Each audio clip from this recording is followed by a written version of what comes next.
കർണാടകയിൽ വാഹനാപകടത്തിൽ 2 മലയാളി വിദ്യാർത്ഥികൾ മരിച്ചു.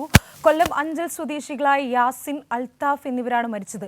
ഇവർ സഞ്ചരിച്ചിരുന്ന ബൈക്കും ബസ്സും കൂട്ടിയിടിച്ചാണ് അപകടം. ചിത്രദുർഗ SJM നഴ്സിംഗ് കോളേജിലെ 1ാം വർഷ വിദ്യാർത്ഥികളാണ് ഇരുവരും. കൂടുതൽ വിവരങ്ങളുമായി രാജ്കുമാർ ചേരുന്നുണ്ട്. രാജ്കുമാർ, ഇന്നലെയാണ് അപകടം നടന്നതെന്ന് മനസ്സിലാക്കുന്നു. ഇപ്പോൾ മൃതദേഹം എവിടെയാണുള്ളത്? അത് നാട്ടിൽ കൊണ്ടുവരുന്നതുമായി ബന്ധപ്പെട്ടുള്ള നടപടികൾ എങ്ങനെയൊക്കെയാണ്?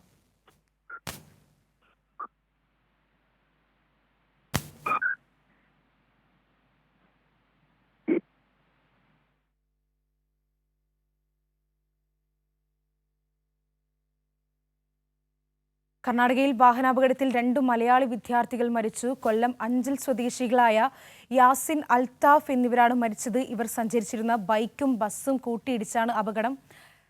കൂടുതൽ വിവരങ്ങളുമായി രാജ്കുമാർ ചേരുന്നുണ്ടെന്ന് മനസ്സിലാക്കുന്നു. രാജ്കുമാർ, ഇന്നലെയായിരുന്നു അപകടം നടന്നതെന്ന് മനസ്സിലാക്കുന്നു. ഇപ്പോൾ മൃതദേഹവുമായി ബന്ധപ്പെട്ട് മൃതദേഹം നാട്ടിലേക്ക് കൊണ്ടുവരുന്നതുമായി ബന്ധപ്പെട്ടുള്ള നടപടികൾ എങ്ങനെയൊക്കെയാണ്? എന്തൊക്കെയാണ് വിവരങ്ങൾ?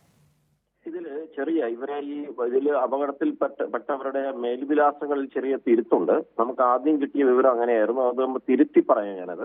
കടക്കൽ കൂട്ടുക്കൽ സ്വദേശി അൽത്താഫ്, ചടയമംഗലം മഞ്ഞപ്പാറ സ്വദേശി മുഹമ്മദ് യാസിൻ എന്നിവരാണ് മരിച്ചത്. ഇതിൽ മടത്തറ കൊല്ലായിൽ സ്വദേശി നബീൽ അത്യാസന്ന നിലയിൽ ആശുപത്രിയിൽ ചികിത്സയിലാണ്. നിലവിൽ ഈ മൃതദേഹങ്ങളെല്ലാം തന്നെ ഈ ചിത്രദുർഗയിലെ അവിടുത്തെ സർക്കാർ ആശുപത്രിയിലാണ് ഉള്ളത്. ഇനി പോസ്റ്റ്മോർട്ടം ഉൾപ്പെടെയുള്ള നടപടികൾ എന്ന് പറയുന്നത് വൈകും. മിക്കവാറും ഇന്ന് രാത്രിയോ അല്ലെങ്കിൽ നാളെയോ ആയിരിക്കും മൃതദേഹം നാട്ടിലേക്ക് എത്തിക്കുക എന്നാണ് ലഭിക്കുന്ന സൂചന. ഇവരുടെ ബന്ധുക്കൾ അങ്ങോട്ടേക്ക് തിരിച്ചിട്ടുണ്ട്. ഇവർ രാത്രി ഭക്ഷണം കഴിച്ച ശേഷം മടങ്ങുമ്പോഴാണ് ഈ ബസ് അപകടത്തിൽപ്പെട്ട് ഇങ്ങനെ ഒരു ദാരുണ സംഭവം ഉണ്ടായത്. 2 പേർ ആശുപത്രിയിൽ എത്തിക്കുന്ന വഴിയിൽ തന്നെ 2 പേരും മരിച്ചു. ഈ മടത്തറ കൊല്ലായിൽ സ്വദേശി നബീലാണ് ഇപ്പോൾ ചികിത്സയിലുള്ളത്. ശരി, കർണാടകയിൽ വാഹനാപകടത്തിൽ 2 മലയാളി വിദ്യാർത്ഥികൾ മരിച്ചു.